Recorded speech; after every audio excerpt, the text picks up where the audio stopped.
오늘 우리에게 주신 하나님의 말씀 보도록 하겠습니다. 히브리서 9장 23절로 28절 말씀입니다. 생명샘과 5월 25일 수요일 말씀, 그리스도의 희생으로 이루어진 속죄, 함께 읽겠습니다.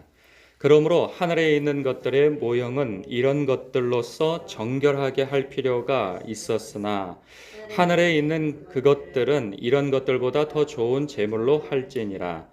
그리스도께서는 참것의 그림자인 손으로 만든 성소에 들어가지 아니하시고 바로 그 하늘에 들어가사 이제 우리를 위하여 하나님 앞에 나타나시고 대제사장이 해마다 다른 것의 피로써 성소에 들어가는 것 같이 자주 자기를 드리려고 아니하실지니 그리하면 그가 세상을 창조한 때부터 자주 고난을 받았어야 할 것이로되 이제 자기를 단번에 제물로 드려 죄를 없이 하시려고 세상 끝에 나타나셨느니라. 한 번 죽는 것은 사람에게 정해진 것이요 그 후에는 심판이 있으리니 이와 같이 그리스도도 많은 사람의 죄를 담당하시려고 단번에 들이신 바 되셨고 구원에 이르게 하기 위하여 죄와 상관없이 자기를 바라는 자들에게 두 번째 나타나시리라. 아멘. 오늘 말씀의 핵심 구절이라 한다면 27절과 28절이 되겠어요. 보면 한 번 죽는 것은 사람에게 정해진 것이요 그 후에는 심판이 있을 것이다. 히브리서 기자가 말하는 심판은요, 불신자가 받을 심판에 대해 말하고 있지 않습니다. 지금 본질적으로는 맞죠. 그러니까 한 번 죽는 것은 누구나 다 사람은 죽습니다. 그 이후에 반드시 심판이 있을 것에 대해서 언급하고 있죠. 그러니 모든 사람들은 예수 그리스도를 통해서 하나님을 만나야 하는 것입니다. 근데 여기에서 지금 말하고 있는 대상은 누구냐면 예수 그리스도를 믿는 사람이에요. 예수 그리스도를 믿음으로 말미암아 속죄함을 입고 하나님의 백성이 된 사람들을 대상으로 지금 말하고 있어요. 히브리인 그리스도인들 말이죠. 그래서 지금 하고 싶은 말은 무엇인가? 28절에 있어요. 28절에 보면 하반절이요. 앞에서부터 그냥 읽어보면 이와 같이 그리스도도 많은 사람의 죄를 담당하시려고 단번에 들이신 바 되셨다. 이런 얘기를 하죠. 이런 얘기는 이제 앞에 있는 내용을 정리해서 한 내용입니다. 많은 사람의 죄를 담당하시려고 단번에 여러 번 제사를 드리는 것이 아니라는 거죠.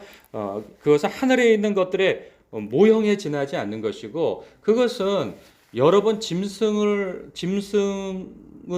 드리는 그 피의 제물을 통하여서 여러 번 제사를 드려야 하지만 예수님께서 치르신 희생은 단번에 그리고 거룩하고 영원한 그런 희생이 되어졌다는 것을 앞에서부터 계속 언급해 왔어요. 그것에 대한 정리의 말씀이에요. 그러면서 이게 하반절에 언급하고 있는 게 진짜 하고 싶은 말이죠.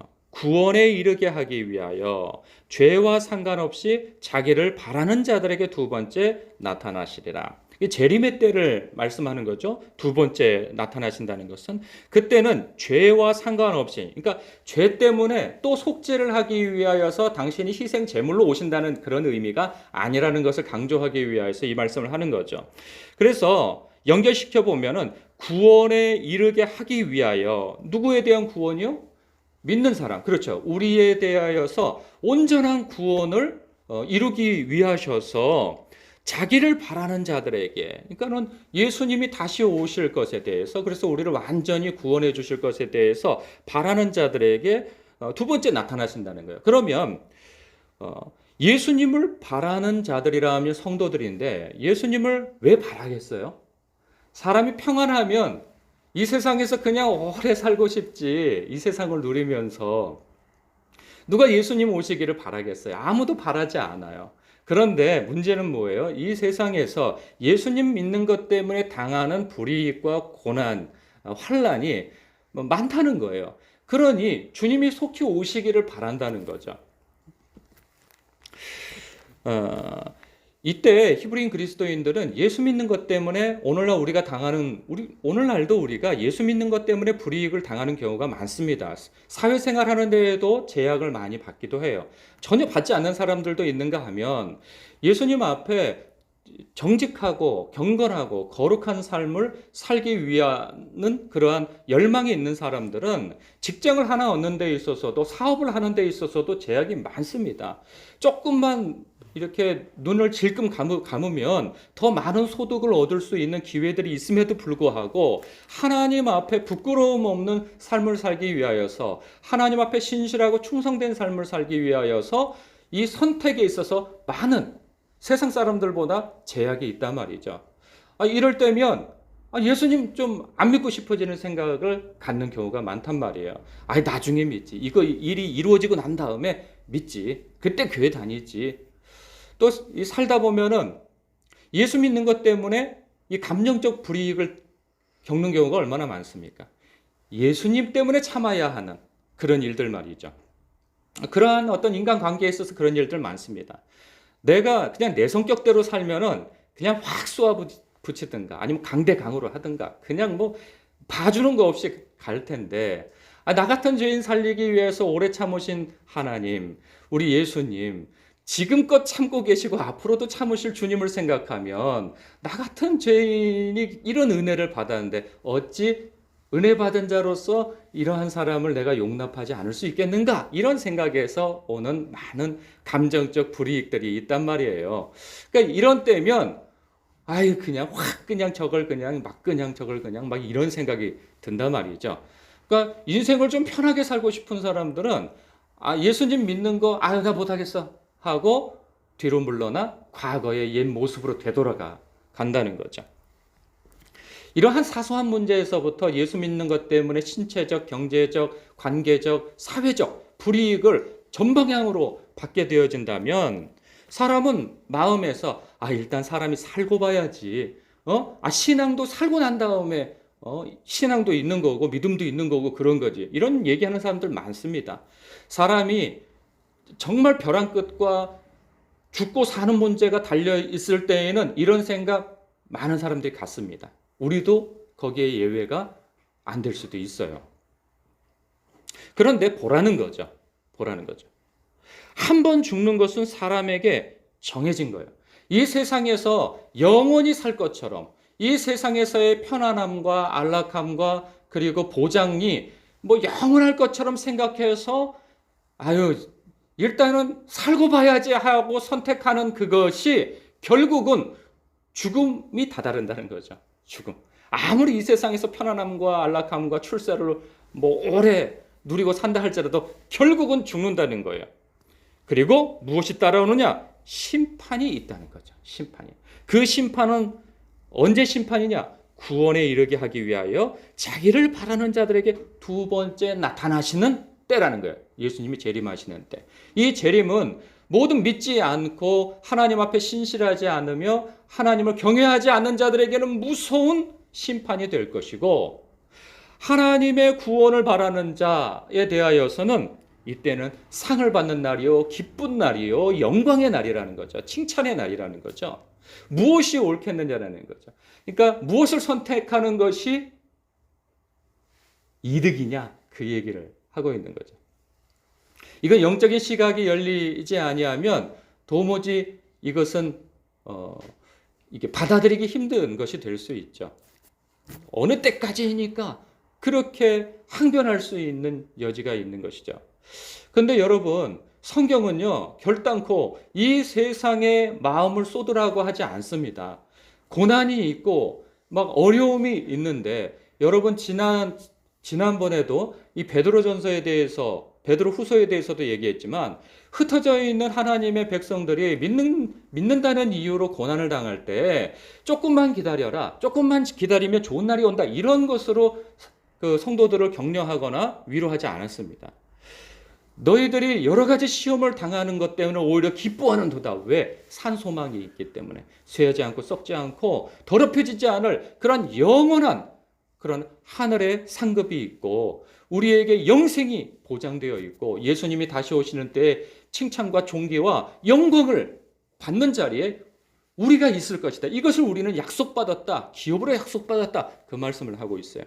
여러분 요한계시록도 보면요. 요한계시록은 아주 무서운 심판에 대해서 언급하고 있어요. 그런데 그때에도 역시나 그리스도인들이 예수 믿는다는 이유로 아주 무서운 박해를 받고 있는 때예요. 믿는다는 이유로 죽고 사는 문제가 달려있는 그러한 상황일 때 오히려 무슨 말씀을 하고 있느냐? 무서운 심판에 대한 이야기를 하면서 믿는 자들에게 두려워 떨라 하는 이유로 말씀하시는 것이 아니라 이러한 무서운 심판에 있어서 너희들은 궁극적으로는 보호받을 것이다. 그 말씀을 하고 있는 거죠.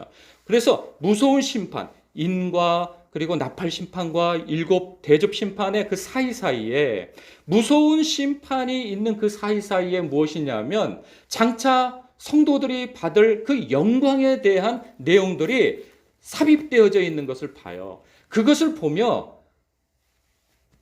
마음의 격려와 소망을 가지라는 거죠. 너희들에게 예비되어져 있는 것은 바로 이러한 영원한 영광이라.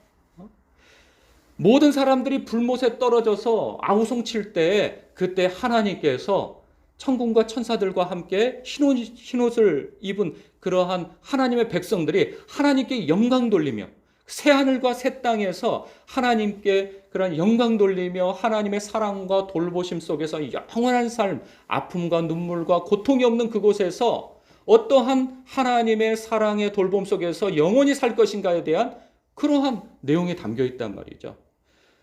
그러한 하나님의 자신감으로 어떤 표현이 있냐면 이러는 거죠. 성도들의 인내가 여기 있나니 그들은 하나님의 계명과 예수에 대한 믿음을 지키는 자니라. 이런 거죠. 성도들의 믿음이 여기 있다. 그러면서 심지어는 어떤 말씀까지 하냐면 죽을 자들은 죽음에 넘겨지고 뭐 이런 말씀을 하세요. 아주 큰 자신감으로 말씀하고 있는 거죠.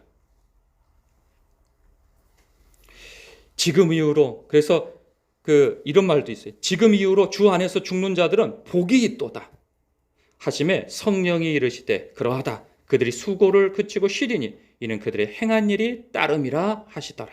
그렇죠? 지금 이후로 주 안에서 죽는 자들은 복이 있다. 오히려 주 안에서 죽는 것이 복이 있다라고까지 말씀하고 있어요.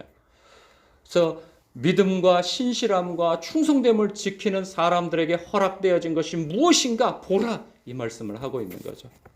우리가 이것을 본다면 결단코 이 세상에서 고난과 어려움이 있다 한다 한들 이 영원히 포기할 수 없는 것을 위하여 영원히 붙잡을 수 없는 것을 이렇게 끝까지 붙잡으려고 하다가 멸망에 당하는 일은 없을 것입니다. 살다 보면 수많은 사람들이 신앙생활을 같이 시작했고 어떤 사람 먼저 시작한 사람도 있지만 이 지나오는 여정 속에 보면 수많은 사람들이 또 그 신앙에 있어서 도태가 되어지고 도태되어지는 정도가 아니라 아예 신앙을 떠나버린 사람들이 얼마나 많은지 모릅니다. 안타까운 일이죠. 그 사람들은 이 세상에서 먹고 사는 게 먼저지 사는 게 먼저지 뭐 이 일이 먼저지 그러고 선택한 것이 결국은 영생을 놔버리는 그러한 미련한 선택을 하는 삶이 되는 거죠. 여러분, 우리의 삶도 여전히 아직 많이 남아 있습니다. 우리가 여기까지 온 것도 하나님의 은혜로서 온 것인데 그렇다고 해서 앞으로 우리는 그러지 말라는 법은 또 없어요. 사람의 일은 모르는 거예요. 그래서 우리가 주님의 기도문을 우리가 늘 고백하지 않습니까?